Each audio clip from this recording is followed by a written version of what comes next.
नमस्कार दोस्तों, स्वागत है आप सभी का आपके अपने YouTube चैनल वर्दी क्लासेज में। तो आज की इस क्लास में हम लोग देखेंगे static GK and current affairs practice set 2 यूपीट्रिपलएससी पेट के लिए। तो चलिए शुरू करते हैं पहले प्रश्न से। पहला प्रश्न कर रहा है आपका कि निम्न में से कौन सी किताब सरोजिनी नायडू द्वारा लिखित नहीं है। तो यहाँ पर द ब्रोकन विंग, ठीक है, द गोल्डन थ्रेशोल्ड और द वर्ड ऑफ टाइम, ये तीनों पुस्तक जो है सरोजिनी जो नायडू द्वारा लिखित है। और जब बात करते हैं द गोल्डन बर्ड की, तो यह इनकी रचना नहीं है, इसलिए ऑप्शन सी क्या होगा, करेक्ट होगा। तो द गोल्डन बर्ड की बात करें तो यह है आपका ग्रीन ब्रदर्स का। यह किसकी रचना है? ग्रीन ब्रदर का। यह आपकी रचना है ग्रीन ब्रदर्स का। चलिए आगे हम बात करते हैं कि मोहिनीअट्टम नृत्य रूप निम्नलिखित में से किस राज्य से संबंध है। तो मोहिनीअट्टम किस राज्य का नृत्य है? तो वह है आपका केरल का, इसलिए ऑप्शन बी क्या होगा, करेक्ट होगा। उड़ीसा की बात करें तो उड़ीसा का जो आपका नृत्य है वह है आपका ओडिसी। क्या है? ओडिसी। चलिए, और अगर कर्नाटक की बात करें तो जो कर्नाटक से संबंधित है वह है आपका यक्षगान। कौन सा है? वह आपका यक्षगान, ठीक है। और अगर हम बात करें तमिलनाडु की तो तमिलनाडु से आपका पता है भरतनाट्यम।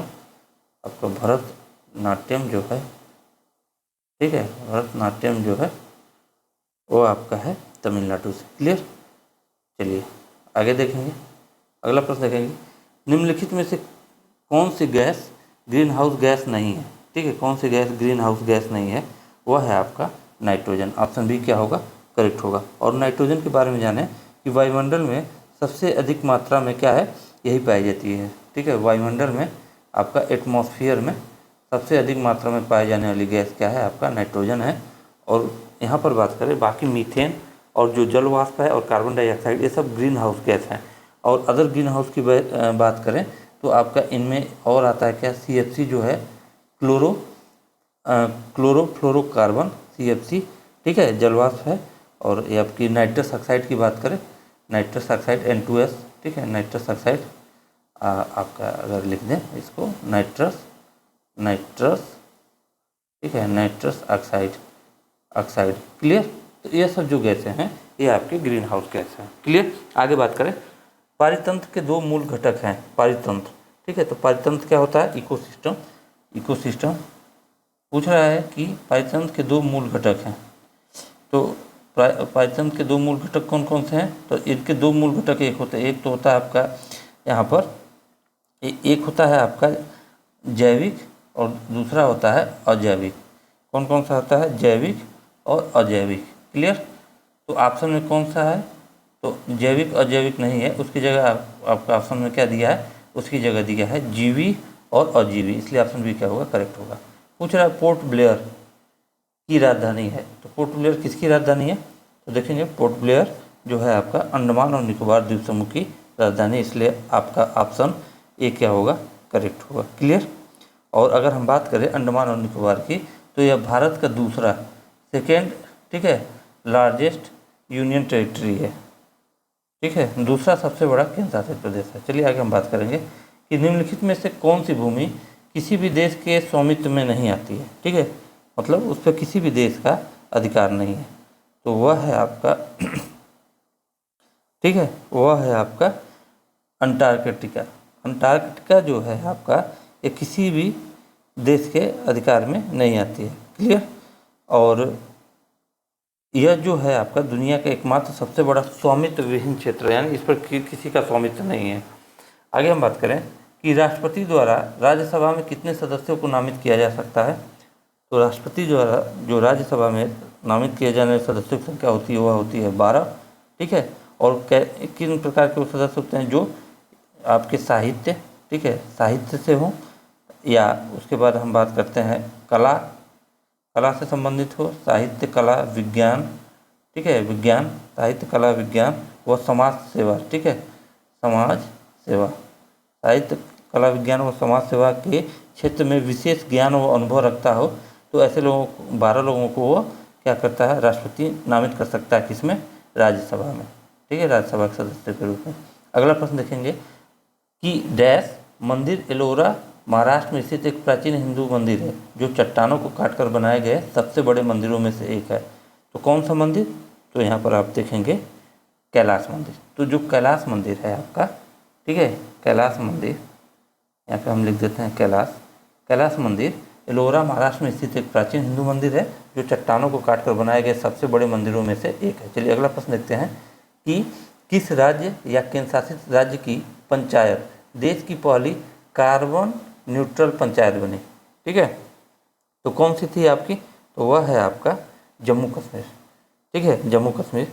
तो अगर हम बात करें यहाँ पर, अगर पंचायती राज की बात करें तो पंचायती राज किस दिन मनाया जाता है? 24 अप्रैल को मनाया जाता है। और इसमें जो जम्मू कश्मीर का एक सांबा जिले के अंतर्गत एक गांव आता है पल्ली गांव। ठीक है, अगर उसमें बात करें पल्ली जो गांव है आपका, पल्ली गांव, यही पहला क्या है? कार्बन न्यूट्रल पंचायत बना है, कार्बन न्यूट्रल, ठीक है, पंचायत घोषित हुआ है।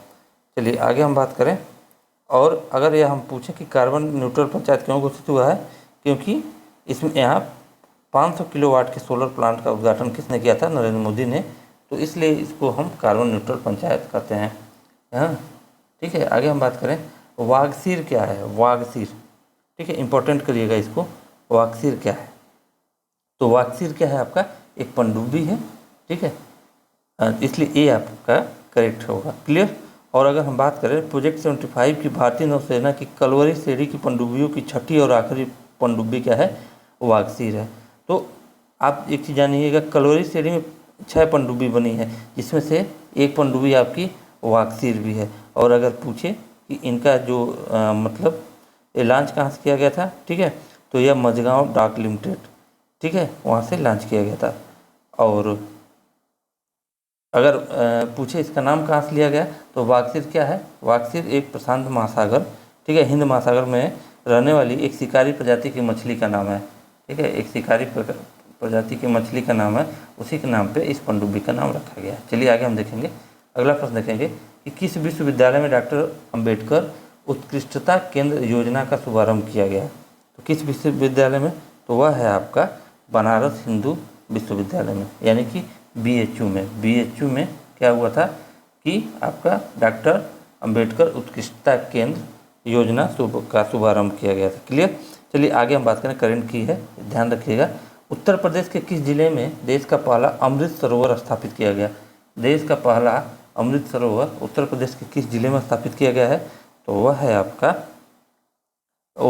रामपुर। ऑप्शन बी क्या होगा आपका? करेक्ट होगा। चलिए आगे हम बात करें, अगले प्रश्न पे देखें। दिया है सीमा दर्शन परियोजना के हिस्से के रूप में, सीमा दर्शन परियोजना के हिस्से के रूप में 10 अप्रैल 2022 को गुजरात में किस स्थान पर भारत पाकिस्तान सीमा दर्शन स्थल का लोकार्पण किया गया? तो किस जगह? तो वह है आपका नडाबेट। कहाँ पे? नडाबेट, जो कि उत्तरी गुजरात के बनासकांठा जिले में भारत पाकिस्तान पर स्थित है। तो यहाँ पर क्या हुआ था कि सीमा दर्शन परियोजना के हिस्से के रूप में 10 अप्रैल 2022 को गुजरात के किस स्थान पर भारत पाकिस्तान सीमा, देखिएगा, भारत पाकिस्तान सीमा दर्शन स्थल का, तो यह क्या है आपका? भारत पाकिस्तान बॉर्डर पर स्थित है यह लोकेशन। क्लियर। आगे हम बात करेंगे कि अप्रैल 2022 में यूनेस्को वर्ल्ड बुक कैपिटल किसे नामित किया गया है? ठीक है, यूनेस्को वर्ल्ड बुक कैपिटल किसको नामित किया गया है? ग्वालुलझारा। किसको? ग्वालुलझारा को। ऑप्शन ए क्या होगा? करेक्ट होगा। क्लियर। चलिए अगर हम बात करें अगले प्रश्न की, अप्रैल 2022 में पहले सामुदायिक रेडियो स्टेशन, ठीक है, दूधवाड़ी का उद्घाटन कहाँ किया गया? तो अप्रैल 2022 में पहले सामुदायिक जो रेडियो स्टेशन दूधवाड़ी है उसका उद्घाटन आपका कहाँ किया गया था? तो वह किया गया था गुजरात में। ऑप्शन बी क्या होगा? करेक्ट होगा। क्लियर। चलिए करंट की चीज़ें ध्यान रखिएगा। अप्रैल 2022 में वीड़ा पाड़ी मोहंती का निधन हो गया, वे कौन थी? ठीक है, वीड़ा पाड़ी मोहंती का निधन हो गया, वह कौन थी? वह एक लेखिका थी। ठीक है, क्या थी? लेखिका थी, और वह उड़िया साहित्य एवं विशेषतः कथा साहित्य में उत्कृष्ट योगदान है उनका। चलिए आगे हम बात करें कि लता दीनानाथ मंगेशकर पुरस्कार पाने वाले देश के पहले नागरिक कौन है? लता दीनानाथ मंगेशकर पुरस्कार पाने वाले देश के पहले नागरिक कौन है? तो वह है आपके, कौन है? वह है आपके PM साहब। कौन? PM साहब, नरेंद्र मोदी जी। ठीक है, इसलिए ऑप्शन ए क्या होगा? करेक्ट होगा। चलिए आगे हम बात करें यहाँ पर अगला प्रश्न देखते हैं। अगला प्रश्न दिया है कि अप्रैल 2022, ठीक है, में किस राज्य सरकार ने सामाजिक जागरूकता अभियान सांस शुरू किया है? ठीक है, किसने शुरू किया है? तो वह है आपका कर्नाटक। तो इसको शुरू किया है कर्नाटक। अच्छा, यह है क्या?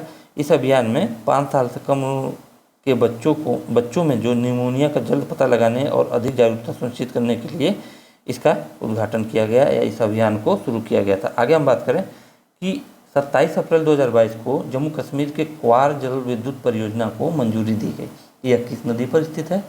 तो इसकी बात करें, यह आपका स्थित है चिनाब नदी पर। किस पर स्थित है? चिनाब नदी पर। चलिए अगले प्रश्न को देखते हैं। आज का लास्ट प्रश्न, अप्रैल 2022 में champions of the earth life time achievement award किसे दिया गया? मोस्ट इंपॉर्टेंट करिएगा इसको, ठीक है, मोस्ट इंपॉर्टेंट। तो अप्रैल 2022 में champion of the earth life time achievement award से सम्मानित किया गया था सर डेविड एटनबरो को। किसको? सर डेविड एटनबरो को। यह एक प्राकृतिक इतिहासकार और जाने माने ब्रॉडकास्टर थे। क्लियर? तो आज का सेशन यही समाप्त होता है। फिर मिलेंगे अगले वीडियो में। तब तक के लिए जय हिंद, जय भारत।